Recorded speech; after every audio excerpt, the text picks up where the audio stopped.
You don't have to love football as I do. You certainly don't need to love Real Madrid. You don't have to, but you'd be a fool not to, marvel at the prowess of the 22-year-old Brazilian ace Vinicius Jr. as he tears down the wing, cutting through defenses at every level, playing for Real Madrid in the Spanish Premier League. But you'd have to be, if you were still alive, a human being with sentient feelings, disgusted at what happened to him at the weekend in the Spanish city of Valencia. He's a black player, a brilliant black player. Anyone would be privileged to have seen him play in his pomp, even if it was your team's defense that he was ripping through. But tens of thousands, not a tiny minority, not a group of malevolent malcontents, but virtually the entire crowd of supporters at Valencia on Sunday chanted monkey noises throughout the entire game. The manager of Real Madrid tried to get the game stopped. So noxious, vicious, incredible, virulent was the racist chanting against Vinicius Jr. throughout that game. The referee didn't stop the game. He didn't even give a red card to the man who caught Vinicius in a headlock in a picture that will live forever. He sent off Vinicius himself. That's right. The victim of tens of thousands of grown men chanting monkey noises was the only person red carded in the game. Of course, there is much fluttering in the dovecots of the football establishment. They have spent a fortune promoting respect for people's difference. They have done nothing to force the authorities in Spain to stop what has now been 2 seasons long of systematic monkey chanting at a 22-year-old boy earning his living, entertaining millions as a brilliant young footballer. Why do I dwell upon it? Well, because nothing like that could ever happen in an English football stadium. And why am I making that point? Because we were told by the supporters of the European Union that we needed the Europeans to civilize us.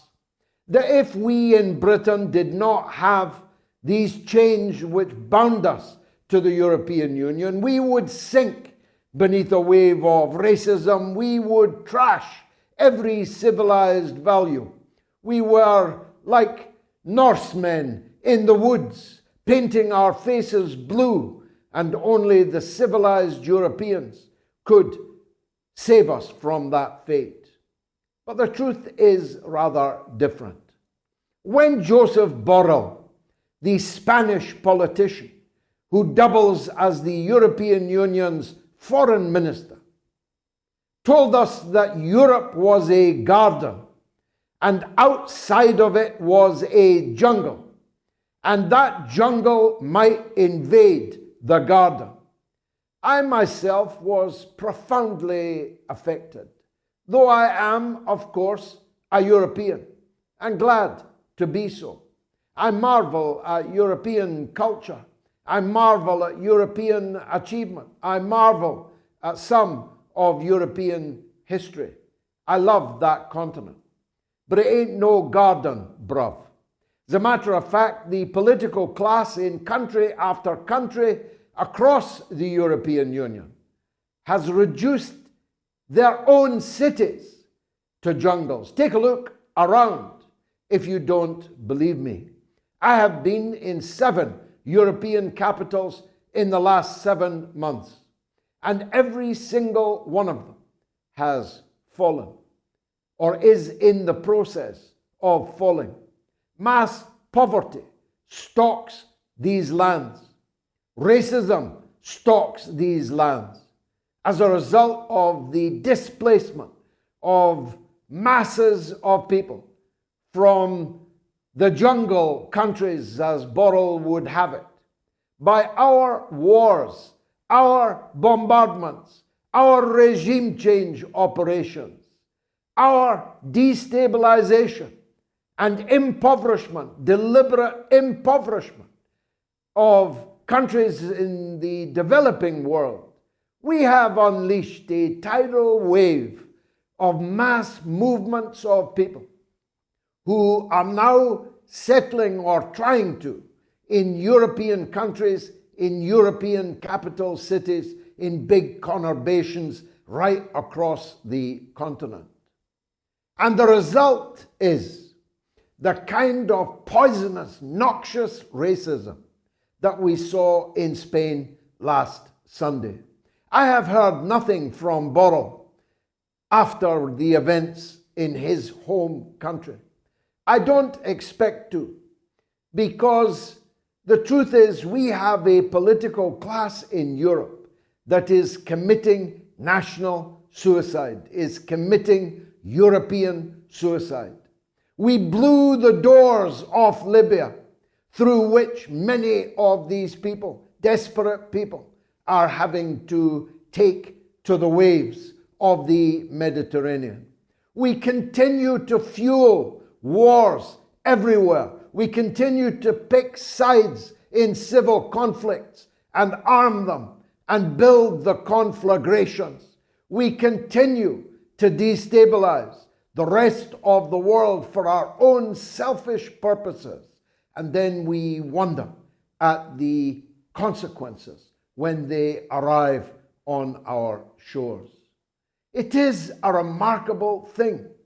As Robert Burns, my national poet, put it, the greatest gift that God would give us would be to see ourselves as others see us.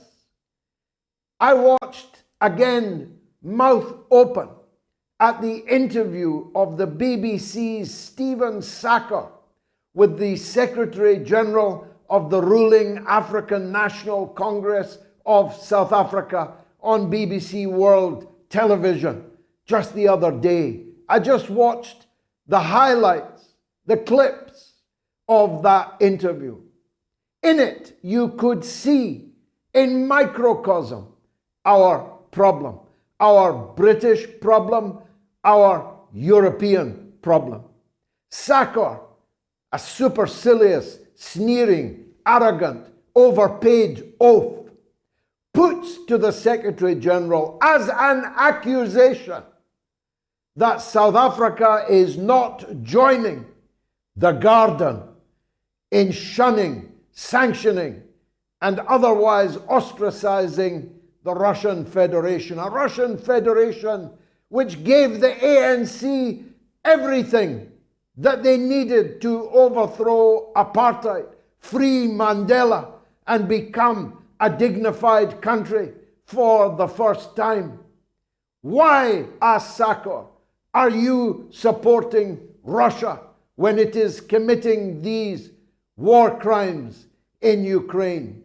The ANC Secretary General cackled his contempt, in the words of the great Glenn Greenwald, the Brazil-based journalist extraordinaire, cackled his contempt at this question from the BBC. What about your wars, your invasions, your occupations? What about what you did in Libya, in Afghanistan, in Iraq? Have you arrested any of the people who committed those crimes?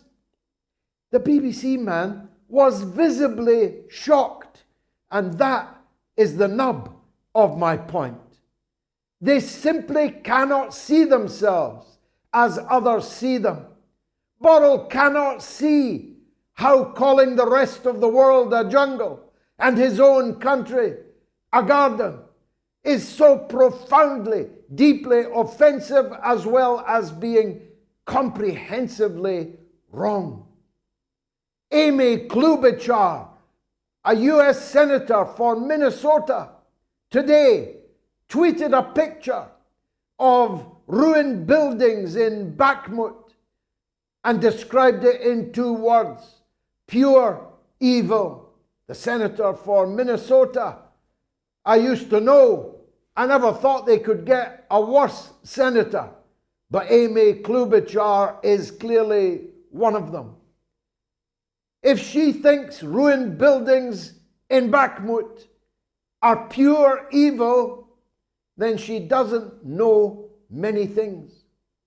For example, wait till she sees, as Caleb Mopan put it tonight, the results of Ukrainian bombardment of women and children and civilians for 8 whole years, from 2014 until the start of the Russian-Ukrainian war. Wait till she sees, maybe she's too young, I've never heard of her myself, to see the results of shock and awe that the United States and the United Kingdom visited on the capital city of Iraq, Baghdad, just 20 years ago. Wait till she sees what NATO did to Belgrade for almost 90 days of constant bombardment of a European capital. Wait till she sees what Israel did to Beirut. Wait till she sees what the coalition, armed to the teeth by NATO, did against the people of Yemen. Wait till she sees what pure evil looks like. Because the buildings in Bakhmut had been evacuated of all the civilians. These buildings were filled with Ukrainian soldiers. Throughout this, the longest war, the longest battle, rather, of the 21st century. There were no civilians in these ruined buildings, but there were hundreds of thousands of civilians killed by the United States and the United Kingdom and by France and by other NATO countries in the wars that they launched. Illegal wars, unprovoked wars. Wars without a shred of credibility, once the lies that fueled them were unmasked, even for the most stupid Amy Klobuchars in our political class. It is the inability of our leaders not just to see how others see them, but to see the road down which we are marching.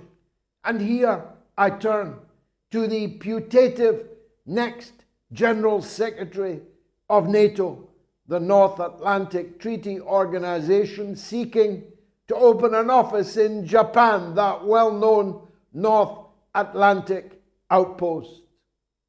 Ben Wallace, with his peculiar, ancient hatred of Russia, coming from his own regiment's charge of the Light Brigade at Balaclava in the Crimean War more than 150 years ago. This ancient hatred of Russia is a particularly, peculiarly British thing. That's why the Wall Street Journal, of all places, highlighted today the difference between the US and the UK in this conflict. According to the Wall Street Journal, the United States is far more careful than the United Kingdom, which it describes as reckless in its conduct, in close proximity to the front line. According to the Wall Street Journal, Britain's Special Air Service, its Special Boat Service, its spooky secret soldiers from MI6 are operating close to the front line. Who knows? Maybe they were even involved in the very nasty short, brutish incursion by Ukrainian terrorists in American armored vehicles that invaded Russia briefly this week and murdered civilians in their homes and in their cars. What an act of war. What an act of valiant soldiery to sneak in and murder civilians, thinking you were safe in your American armored vehicle. 70 of them. I hope all 70 of them were killed by the Russian forces once the surprise element had been lost. Well, the British involved in this crime. The Americans say they definitely were not. The British care not that they are dragging Europe into the conflagration which might end in Russian use of nuclear weapons. Russia has repeatedly warned on this, and its warnings have been ignored.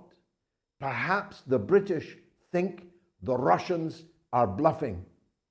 I am perfectly certain that they are not. I posted a meme today, thanks to the person who made it, of Zelensky in an embrace with the diminutive, dwarfish thief Rishi Sunak. The words underneath the pictures are, "My people are tired, they're cold, they're hungry." And Zelensky says, "I'm very sorry to hear that, Mr. Sunak, but please give me some more money." Our governments, who are presiding over collapsing economies, mass poverty in their lands, destruction of the social and cultural infrastructure in their country, our leaders are handing over billions and billions of euros and pounds to Zelensky, while their own people are lying distressed on the floor. Just think about that. You'll have plenty of time to respond to it in the course of the next hour and 40 minutes. So, as I said, fasten your seatbelts. It's the mother of all talk shows.